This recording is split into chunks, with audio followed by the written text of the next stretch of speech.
Welcome to Newtonian MJ channel, the channel which clear all the concept of physics. क्योंकि हम concept का रट्टा नहीं मारते, हम कॉन्सेप्ट को क्लियर करते हैं। तो चलो आज हम करने वाले हैं जो इलेक्ट्रोस्टैटिक चैप्टर है उसका 4th लेक्चर, और जिसके अंदर हम करने वाले हैं vector form of Coulomb's law and principal of superposition, and बहुत ही बेहतरीन इसके न्यूमेरिकल्स करने वाले हैं। क्लियर है? चलो आज स्टार्ट करते हैं अपन। तो सबसे पहले जो आज अपन पढ़ने वाले हैं vector form of Coulomb's law. Clear है? तो सबसे पहले आई होप कि आप लोगों ने जहाँ तक जो पहले वाले तीनों लेक्चर हैं वो देखे होंगे, उसके आगे अपन ये पढ़ रहे हैं। क्लियर है? अगर नहीं देखे हैं तो पहले वो जाके देखिए, उसके बाद में ही ये समझ में आने हैं। ठीक है ना? चलो करते हैं आगे अपन। तो सबसे पहले अपन करते हैं vector form of Coulomb's law. Vector form of Coulomb's law. Coulomb's law की वेक्टर फॉर्म। तो एक चीज देखिए, हमने क्या किया कि कूलॉम्स लॉ जब पढ़ा तो उसके अंदर अपन ने देखा कि दो चार्ज के बीच का अपन ने फोर्स निकाला है ना, जो कि आता है F = K(Q1Q2)/R²। क्लियर बात? अब ये जो फॉर्मूला आया अपने पास में, ये जो मैथमेटिकल फॉर्मूला आता है, ये जो फॉर्मूला क्या देता है अपने को? सिर्फ मैग्नीट्यूड देता है। वो जो फोर्स होता है उसका मैग्नीट्यूड देता है। अब हम जानते हैं कि जो फोर्स है एक वेक्टर क्वांटिटी है, तो वेक्टर क्वांटिटी है तो क्या होगा? उसका मैग्नीट्यूड और डायरेक्शन भी होगा। तो डायरेक्शन को क्लियर करने के लिए, डायरेक्शन को बताने के लिए अपने को क्या काम में लेनी पड़ती है? इसकी वेक्टर फॉर्म काम में लेनी पड़ती है। ठीक है कि नहीं? यानी कि मैं क्या करना चाह रहा हूँ कि जो फोर्स अपन ने लिया था उसको मैं वेक्टर फॉर्म में रिप्रेजेंट करूँगा इसमें। क्लियर बात? चलो करते हैं। तो मान लेते हैं अपन एक कार्टेशियन प्लेन अपन लेते हैं।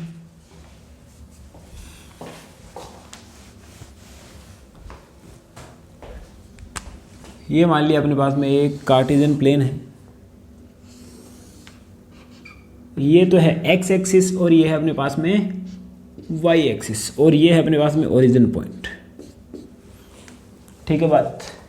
अब यहाँ से ओरिजिन पॉइंट से R1 पोजीशन पर एक पॉइंट चार्ज है Q1। ऐसे ही ओरिजिन से R2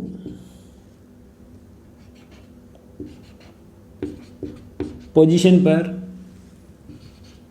एक चार्ज है Q2, जो कि इस प्रकार है। अब देखिए इन दोनों के बीच जो फोर्स लगेगा अलोंग दिस लाइन लगेगा। हम जानते हैं कि दोनों के बीच जो फोर्स लगता है वो उनको जो मिलाने वाली लाइन है, यानी कि ऐसी ये लाइन, उनके अलोंग लगता है। ठीक है कि नहीं? अब ये डिपेंड करता है ये इधर लगेगा या इधर लगेगा, ये डिपेंड करता है इनके नेचर पर। तो अगर ये दोनों सेम नेचर के चार्ज हैं तो जो फोर्स लगेगा वो कैसा लगेगा? रिपल्सिव फोर्स लगेगा। अगर एक पॉजिटिव है और एक नेगेटिव है तो क्या होगा? अट्रैक्शन नेचर का फोर्स लगेगा। लेकिन अपन क्या मान रहे हैं? मान लिया कि दोनों ही पॉजिटिव है, मान लिया अपन। तो अब दोनों ही पॉजिटिव है तो एक चीज़ तो देखो कि ये जो फोर्स है, ये जो चार्ज है, ये इसको रिपल करेगा इधर, तो यानी कि इसके ऊपर फोर्स लगेगा इस डायरेक्शन में। इस फोर्स को नाम दिया अपन ने F21, force on Q2 due to Q1। ऐसे ही इस फोर्स का नाम क्या आएगा बोलो? F12, force on Q1 due to Q2। Clear बात? अगर मैं इस साइड से इधर की डिस्प्लेसमेंट लेता हूं, ये अगर मैं लेता हूं, ये डिस्प्लेसमेंट अगर लेते हैं तो ये 1 से 2 की ओर गए, तो इसको मैंने नाम दे दिया R21। फाइनल पॉइंट को पहले लिख लिया और जो इनिशियल पॉइंट है उसको बाद में लिख लिया। ठीक है? 1 से 2, चाहो तो तुम 1 2 यहाँ पे भी 1 से लेके 2 अपन इधर भी कर सकते हैं, कोई फ़र्क नहीं पड़ रहा इस चीज़ से। तो यहाँ से ऐसे ही अगर मैं इस डायरेक्शन में मूव करता हूँ तो इधर से इधर की क्या होगी? R12। ठीक है ना बात? ये है डिस्प्लेसमेंट। इधर से इधर जाएंगे तो ये डिस्प्लेसमेंट ले ली, इधर से इधर जाएंगे तो ये डिस्प्लेसमेंट अपन ने ले ली। तो ऐसा क्यों कर रहे हैं अपन, क्या करना अपने को, वेक्टर फॉर्म रिप्रेजेंट करना है। तो हम देखते हैं बाय ट्रायंगल लॉ।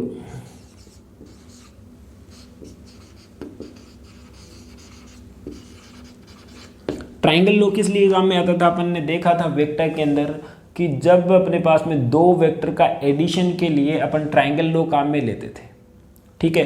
तो इस लॉ के अकॉर्डिंग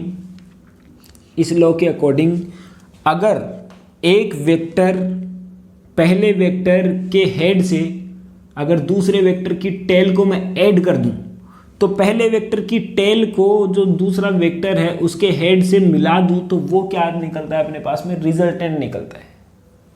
यही तो होता है इसका रीजन। यानी कि क्या बताता है कि पहले वेक्टर के हेड पर अगर मैं क्या करता हूँ, दूसरे वेक्टर को डिस्प्लेस कर देता हूँ, शिफ्ट कर देता हूँ, तो दूसरे वेक्टर की जो टेल को शिफ्ट करता हूँ, तो पहले वेक्टर की टेल से सेकेंड वेक्टर के हेड को जो मिलाने वाली जो लाइन है, जो वेक्टर है, वही उसका रिजल्टेंट होगा।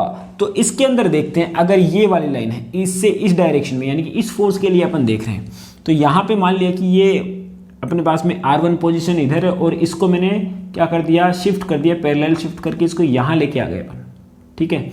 तो शिफ्ट कर दिया तो इधर लेके आ गए, यानी कि एक हेड यहाँ, एक हेड यहाँ। अब इसका रिजल्टेंट कहाँ निकलेगा, यहाँ। यही तो बताता अपने को ट्रायंगल लॉ। अरे याद है ना, तो याद तो रखना ही पड़ेगा। तो क्या होगा, यहाँ से बाय ट्रायंगल लॉ क्या आएगा, R2 इक्वल टू, ये इक्वल टू कितना आएगा, R1 प्लस का R21, R1 प्लस का R21। यानी कि ये जो शो करता है, रिजल्टेंट को शो करेगा अगर इसको मिलाने वाली लाइन होगी जो। तो यहाँ से मैं R21 निकाल सकता हूँ। R21 क्या निकला अपने पास में, R2 माइनस ऑफ R1, ठीक बात। ऐसे ही मैं क्या कर सकता हूँ, सिमिलरली अगर इस डायरेक्शन के लिए मैं करता हूँ, तो एक तो ये हेड, इसको मैं यहाँ शिफ्ट करता हूँ, तो ये रिजल्टेंट की तरह बिहेव करेगा। यानी कि रिजल्टेंट आएगा R1 equal to R2 plus R12। यानी कि यहाँ से आएगा अपने पास में R12 इक्वल टू कितना आएगा, R1 माइनस का R2 वेक्टर। और यही आना है ना। अब यहाँ से मैं इसको क्या कर सकता हूँ, यहाँ से देखो, अगर मैं R12 वेक्टर है, यहाँ पे मैं नेगेटिव बाहर ले लूँ, यानी इसमें से क्या कर लूँ, मैं नेगेटिव बाहर निकाल लेता हूँ, तो यहाँ से क्या बचेगा अपने पास में, R2 माइनस का R1। और R2 माइनस का R1 ही तो क्या है अपने पास में, R12 आया, ये R2 माइनस का R1 क्या है, R21 है, यही है ना। यानी कि क्या हुआ, इसका मतलब इन दोनों में रिलेशन ये है। अपन जानते हैं ये इधर है और ये इधर है। अपन जानते हैं, अगर मैग्नीट्यूड की बात करूँ अगर मैं दोनों का, 1 2 और ये आएगा 2 1, नेगेटिव को हटा देगा ये मैग्नीट्यूड। वैसे भी अपन जानते हैं कि ये जो अपने पास में ये जो डिस्प्लेसमेंट है इसके बराबर ही तो है, बस डायरेक्शन अलग है इस, लेकिन मैग्नीट्यूड क्या करता है, डायरेक्शन को हटा देता है। यानी कि यहाँ पे इन दोनों का मैग्नीट्यूड क्या आना है, सेम आना है। लेकिन अपना मेन काम ये नहीं है, मेन काम क्या है, vector form of Coulomb's law, ठीक है। यानी कि vector form of Coulomb's law, Coulomb's law में अपन फाइंड आउट करते हैं कूलॉम्स फोर्स। तो फोर्स को अपने को क्या लिखना है, वेक्टर फॉर्म में लिखना है। और फोर्स कौन कौन से हैं, F21 और F12, ये जो दोनों फोर्स हैं उनको मैं अपने को क्या लिखना है, वेक्टर फॉर्म में लिखना है, ठीक है। तो सबसे पहले अगर मैं बात करता हूँ यहाँ पे F21 मतलब क्या हुआ, force on Q2, force on Q2 due to Q1, ठीक है। तो F21 कितना आएगा, F21 Q1 और Q2 के जो बीच में लग रहा है ये फोर्स कितना आएगा, K Q1 Q2 अपॉन में कितना आएगा, R21 का स्क्वायर। ये तो फोर्स आया, लेकिन वेक्टर फॉर्म में, यानी कि ये जो फोर्स लग रहा है इधर लग रहा है, ऐसे ये इधर लग रहा है, तो वेक्टर फॉर्म में आए हैं इसको। ये जो अपने पास में आया सिर्फ मैग्नीट्यूड आया, इसको जो वेक्टर फॉर्म में चेंज करने के लिए अपने पास में एक मेथड था जो कि सिर्फ डायरेक्शन को बताता है। अगर मैं किसी भी अपने पास में मैग्नीट्यूड को अगर मैं क्या कर सकता हूँ, यूनिट वेक्टर से मल्टीप्लाई कर देता हूँ तो डायरेक्शन भी अपने पास में आ जाती है, क्योंकि यूनिट वेक्टर से अगर मल्टीप्लाई करने पर उसके मैग्नीट्यूड में तो कोई चेंज नहीं होता है, पर उसकी डायरेक्शन जरूर आती है। यानी कि यहाँ पे ये वेक्टर है, उसका मैग्नीट्यूड से अगर इसका जो यूनिट वेक्टर क्या आएगा, इसका r21 कैप, r21 कैप। तुम देखो इसका r21 कैप आएगा यहाँ से, ठीक है कि नहीं। इसका मैग्नीट्यूड 1 है, लेकिन डायरेक्शन अपने को बता देगा कि ये डायरेक्शन है F21 की। इसी से अभी तक नहीं पता चल रहा था अपने को, ठीक है कि नहीं, ये चीज़ आ गई। अब F21 अब इसकी एक प्रॉपर्टी और थी, तुम्हें ध्यान हो तो। इसकी प्रॉपर्टी थी कि ये जो यूनिट वेक्टर है ये क्या होता है अपने पास में, ये in the direction of vector होता है, जो वेक्टर की डायरेक्शन है उसी की डायरेक्शन में होता है। ये देख लो, वैसे देखा जाए तो ये इस साइड में है और इसी की डायरेक्शन में ये है, तो अपने को यहाँ पे r12 नहीं लेना है। अगर मैं यहाँ पे ये चेंज कर देता हूँ तो अब अपने को अलग अलग लेना पड़ सकता है। तो यहाँ पे कितना आया, यूनिट वेक्टर का जो फॉर्मूला होता है कितना होता है, r21 कैप इक्वल टू कितना होता है, r12 का वेक्टर अपॉन में मैग्नीट्यूड ऑफ r21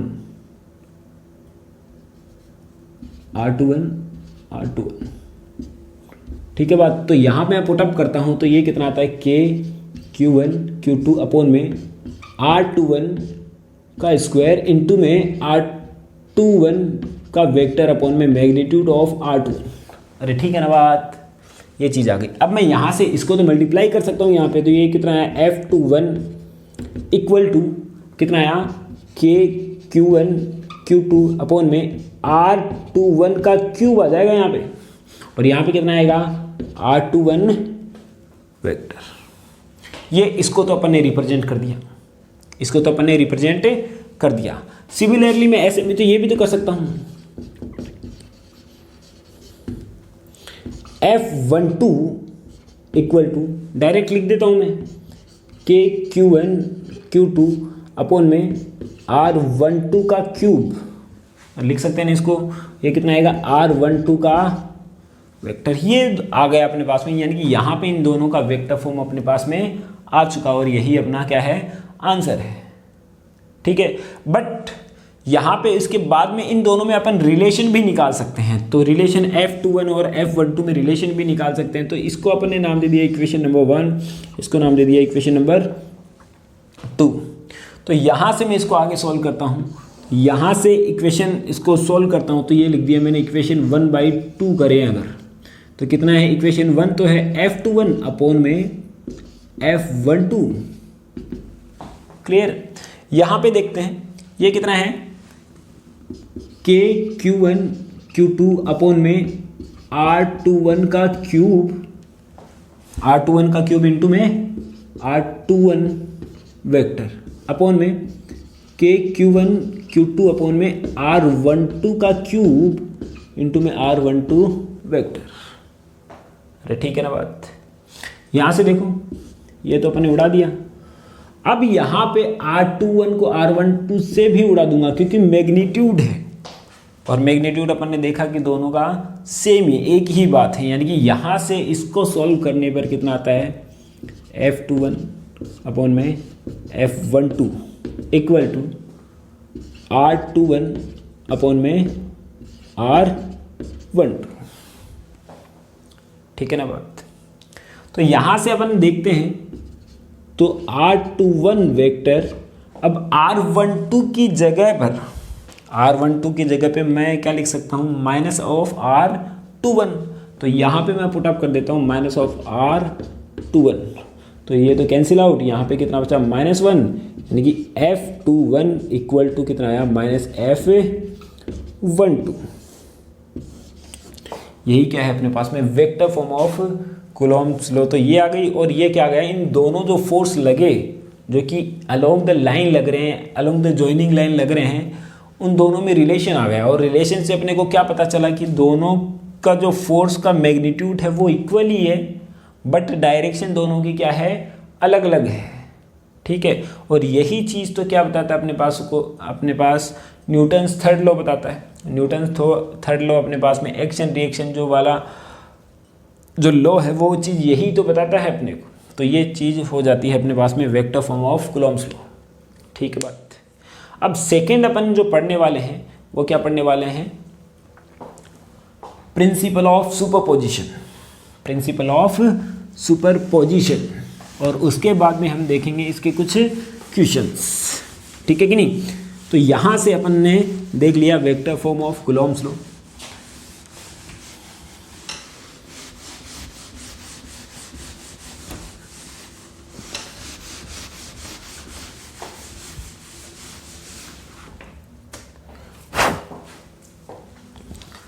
अब देखते हैं इसके कुछ क्वेश्चंस।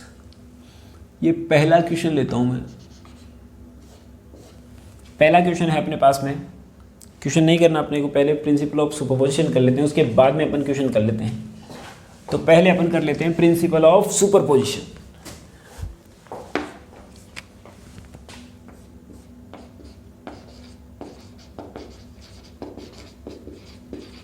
Principal of superposition.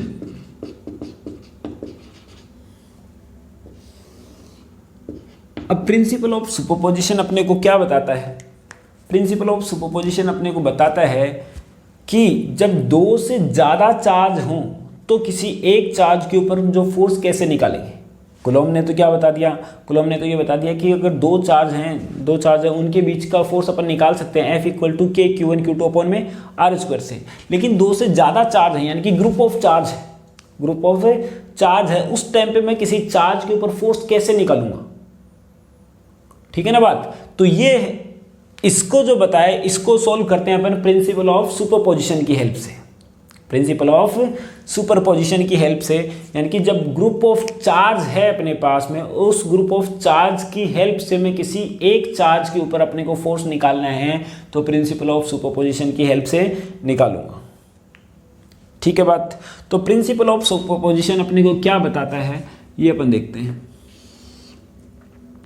तो मान लिया अपने पास में एक कार्टेशियन प्लेन लिया अपन ने, और ये ले लिया एक्स एक्सिस और ये ले लिया वाई एक्सिस, और यहाँ पे 0 0 ओरिजिन पॉइंट। तो अपने पास में इस बार जो चार्ज है वो काफ़ी ज़्यादा है, तो ये ले लिया अपन ने Q0 चार्ज, और इसका जो पोजीशन वेक्टर है वो ले लिया R0। ऐसे ही अपन ने क्या ले लिया, यहाँ पे ले लिया Q2 चार्ज और पोजीशन वेक्टर ले लिया अपन ने R2 R1, ये Q1 लिया अपन ने। ऐसे ही क्या करता हूँ मैं, यहाँ पे अपन ने लिया, ये लिया अपन ने Q2 चार्ज और पोजीशन वेक्टर ले लिया R2। यहाँ पे लिया अपन ने Q3 चार्ज और यहाँ पे लिया R3। ऐसे ही और अपन ने ले लिया, और यहाँ पे ले लिया अपन ने Q1 चार्ज और यहाँ पे ले लिया Rn। ठीक है, यानी कि ये क्या है, ग्रुप ऑफ चार्ज है। तो इस ग्रुप ऑफ चार्ज के थ्रू मुझे क्या करना है कि यहाँ पे पर फोर्स निकालना है टोटल। ये मैं निकालता हूँ प्रिंसिपल ऑफ सुपरपोजिशन से। तो अब इसके ऊपर जो फोर्स लगेगा, इसके ऊपर कौन फोर्स लगाएगा, एक तो ये लगाएगा, और सारे पॉजिटिव हैं तो क्या किधर लगेगा फोर्स, इस डायरेक्शन में।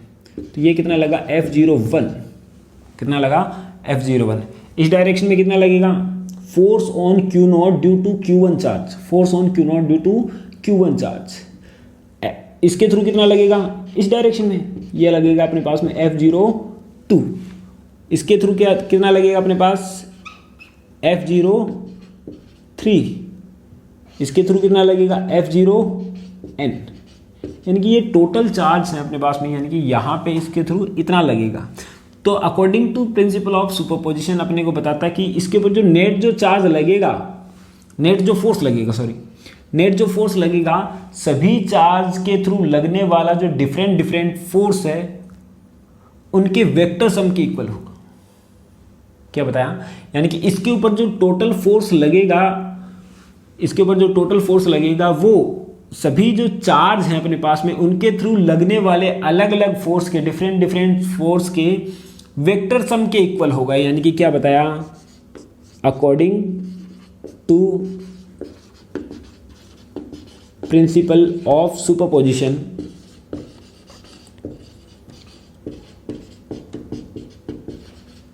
क्या बताता है कि resultant force equal to F01 plus F02 plus F03 plus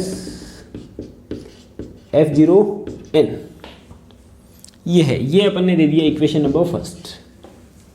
ठीक है, अब सबसे पहले अपन क्या करेंगे, F01 फाइंड आउट करेंगे। F01 क्या है, force on Q0 due to Q1, इसके ऊपर इसके थ्रू लगने वाला जो फोर्स है वो है। तो F01 कितना आएगा बोलो, F01 कितना आएगा, K Q0 Q1 अपॉन में R01 का स्क्वायर इंटू में R01 का कैप। अब R01 का जो कैप है वो क्या डिनोट करता है अपने को, R01 का वेक्टर अपॉन में मॉड्यूलस ऑफ R01, यही डिनोट करता है ना। तो यहाँ से मैं क्या कर दूंगा, यहाँ से अपन क्या करेंगे कि इसकी वैल्यू पुटअप करेंगे यहाँ पे, तो F01 आ जाएगा अपने पास में।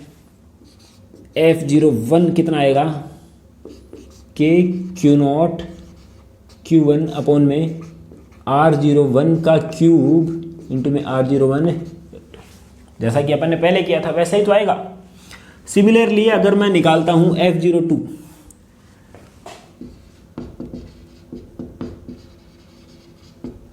मैं निकाल रहा हूं F02, तो कितना आएगा, K Q0 Q2, force on Q0 due to Q2 charge.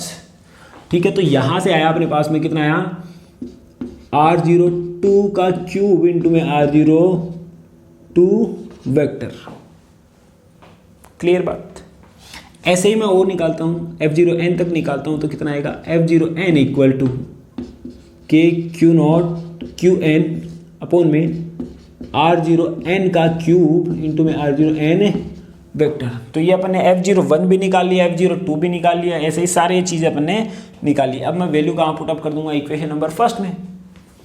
ठीक है, तो put the value in equation first के अंदर मैं वैल्यू पुट अप कर रहा हूं, तो कितना आएगा, FR इक्वल टू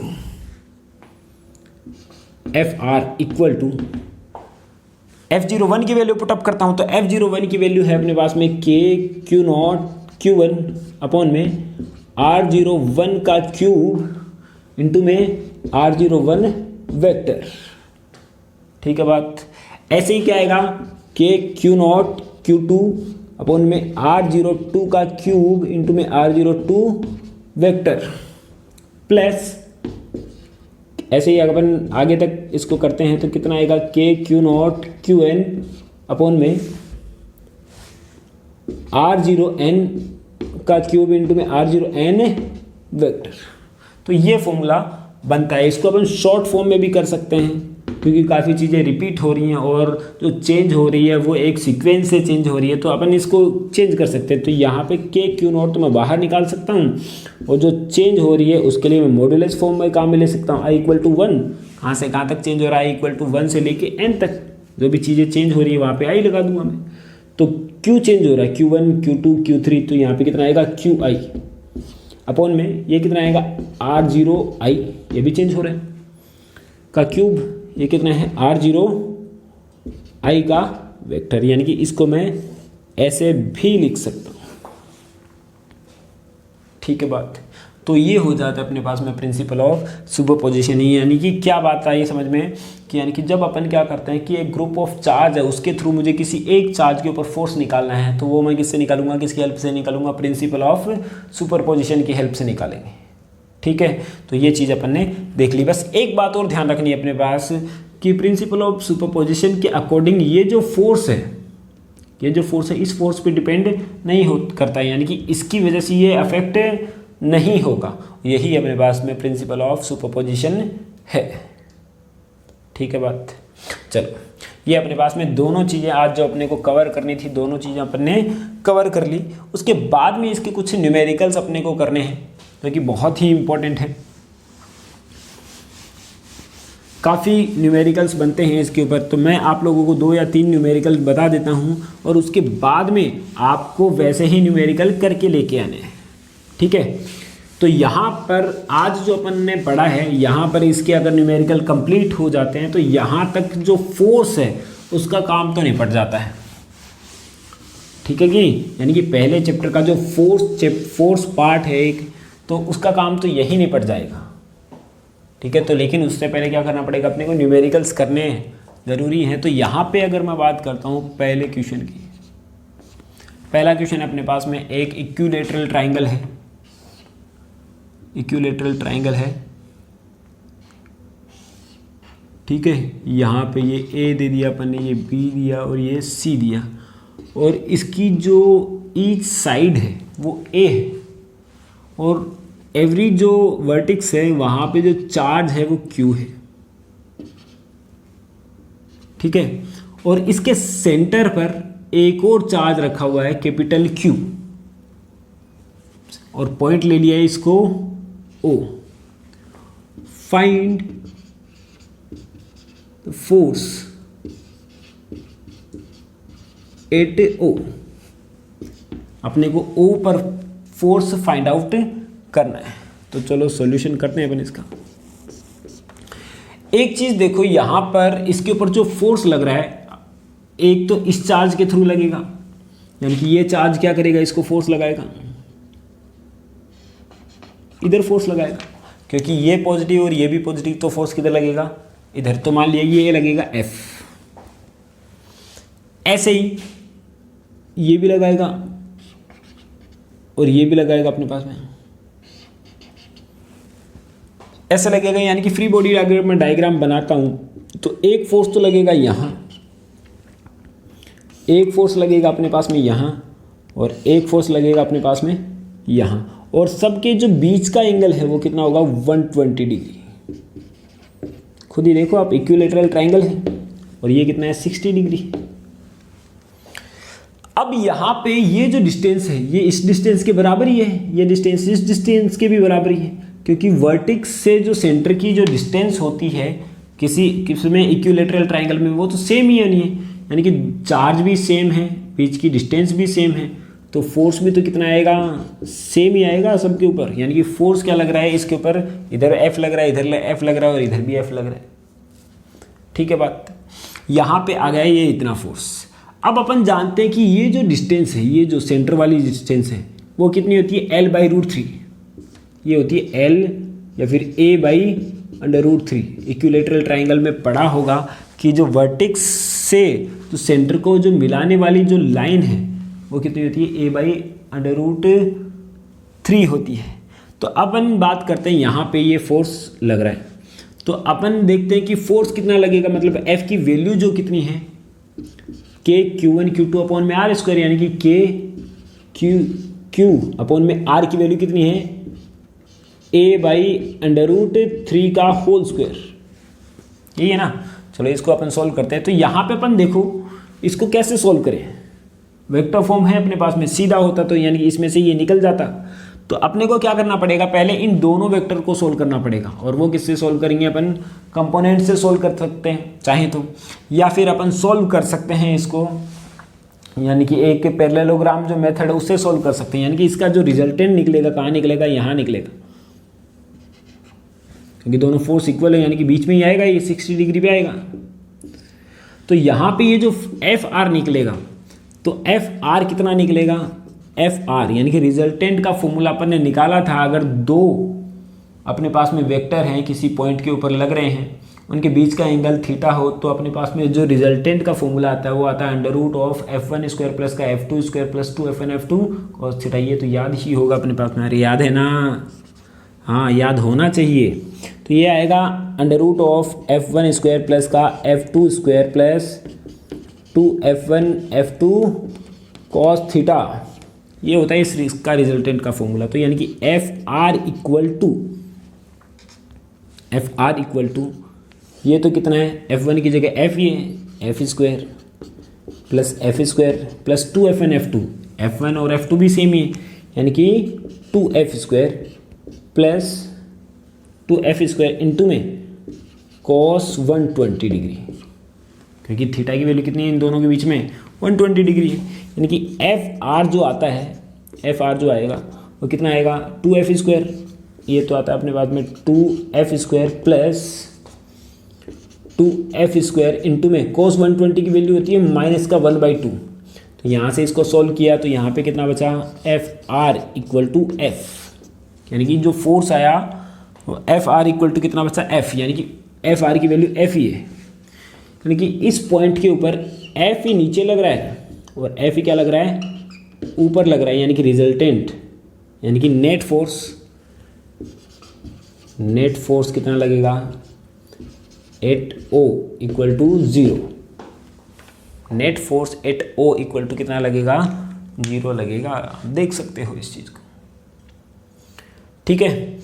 ऐसे ही अपन कुछ और क्वेश्चन करते हैं, 1 या 2 क्वेश्चन और करते हैं, ताकि अपना जो कॉन्सेप्ट है वो और ज़्यादा क्लियर हो जाए। तो यहाँ से मैं क्या करता हूँ कि और क्वेश्चन ले लेता हूँ, ऐसे ही 1-2 क्वेश्चन अपन और ले लेते हैं, उसके बाद में 1 या 2 क्वेश्चन मैं आप लोगों के लिए दे देता हूँ, ठीक है। तो यहाँ से मान लो अगर क्वेश्चन ऐसे होता, मान लेते हैं अपने पास में क्वेश्चन ऐसे होता कि एक क्वेश्चन है अपने पास में, वापस इक्विलेटरल ट्राइंगल लिया अपन ने, ये लिया इक्विलेटरल ट्राइंगल, ठीक है। यहाँ पे ले लेता हूँ मैं Q, यहाँ पे भी Q, यहाँ पे भी Q, ठीक है। ये ले लिया A, यहाँ पे लिया B, यहाँ पे C। Then find net force at C point. C point के ऊपर अपने को नेट फोर्स फाइंड आउट करना है। तो यहाँ पे अपने को क्या करना है, इसका सॉल्यूशन करना है, किसके ऊपर फाइंड आउट करना है, अपने को C पर फाइंड आउट करना है, ठीक है ना। तो यहाँ से देखो तुम, यहाँ पे अगर ये है, यहाँ पे अगर ये है, ये Q है, यहाँ पे Q है, यहाँ पे भी Q है और यहाँ पे भी Q है, यहाँ फाइंड आउट करना है। तो ये बीच की डिस्टेंस A ले रखी है, इक्विलेटरल ट्राइंगल है, तो ये जो है इसके ऊपर फोर्स लगाएगा किधर, इधर। मान लिया F फोर्स लगाता है, बीच की डिस्टेंस A है, तो F की जो वैल्यू आ रही है वो कितनी आएगी, KQ1 Q2 अपॉन में R², KQ अपॉन में A², KQ² अपॉन में A², ठीक है। अब ये जो फोर्स लगाएगा ये भी इसके ऊपर फोर्स लगाएगा, ये किधर लगाएगा, इस डायरेक्शन में, तो ये बिल कितना लग रहा है, F, ठीक है कि नहीं।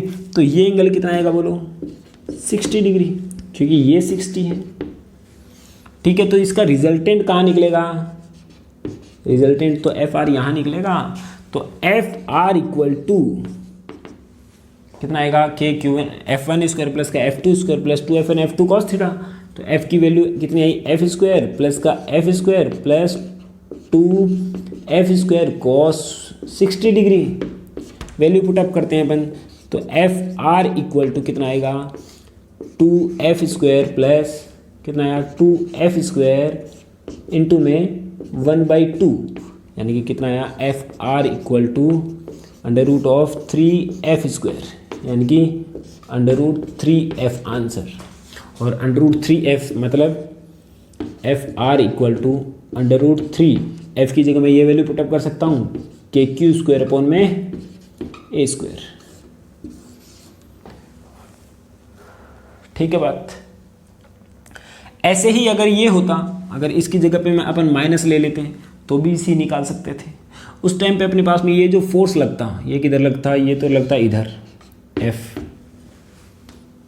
है ना। देख लो तुम, अगर ये फोर्स किधर लगता अपने पास में, ये इसको इधर खींचता, ये फोर्स लगता इधर, तो रिजल्टेंट किधर निकलता, इधर, जो कि सेम आता, जो कि क्या आता, सेम आता। अगर मैं यहाँ निकालता, A पर निकालता इस कंडीशन में, तो A ये तो क्या करेगा, इसको रिपेल करेगा, तो F तो निकलेगा इधर, और ये क्या करेगा, इसको अट्रैक्ट करेगा, F निकलेगा इधर, यानी कि ये एंगल आता 120 डिग्री। अब रिजल्टेंट कहाँ निकलेगा इसका, एफ आर यहाँ निकलेगा, ठीक है कि नहीं। इस टाइप के तुम एक क्वेश्चन कर सकते हो, ये यहाँ पे Q लेके, यहाँ पे Q लेके, यहाँ पे -Q लेके, तुम यहाँ पे A पे फाइंड आउट कर सकते हो और C पे फाइंड आउट कर सकते हो, ठीक है बात। ऐसे ही अपन और क्वेश्चन लेते हैं, ऐसे ही अपन और क्वेश्चन लेते हैं। जैसे कि मान लिया अपन ने इस टाइप का अपन बहुत सारे क्वेश्चन बनते हैं ऐसे वाले भी। मान लिया कि क्यू चार्ज यहाँ है, क्यू ही यहाँ है, क्यू ही यहाँ है और क्यू यहाँ है। तो अपने को क्या करना है कि ये मान लिया ए है, ये भी ए है और ये भी ए है और ये भी ए है। तो अपने को फाइंड आउट करना है सेंटर पे एक जो चार्ज रखा हुआ है क्यू, उसके ऊपर फोर्स अपने को फाइंड आउट करना है।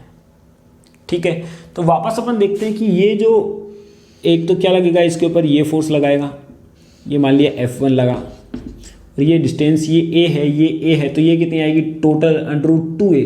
तो सिर्फ इतनी कितनी आ जाएगी a/√2, ये वाली। देखो तुम ए और ये जो टोटल आती है अपने पास में वो कितनी आएगी अपने पास में √2 है, तो ये कितनी बची a/√2।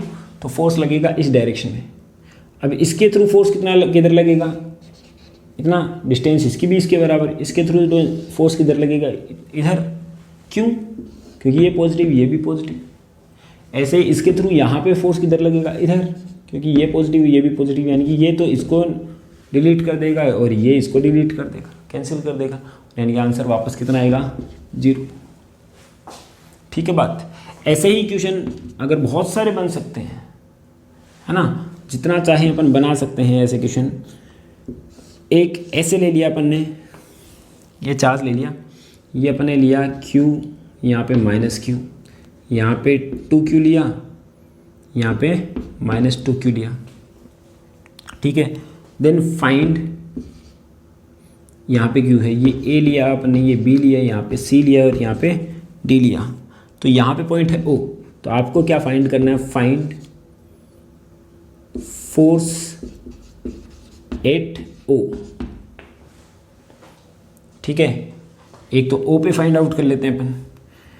अगला क्वेश्चन अपन लेते हैं ऐसा ही, मान लिया अपने पास में ये वाला क्वेश्चन ले सकते हैं अपन कि ये अपने पास में एक ट्राइंगल है और यहाँ पे अपन ने क्या किया, A चार्ज है, ये B है, ये C है।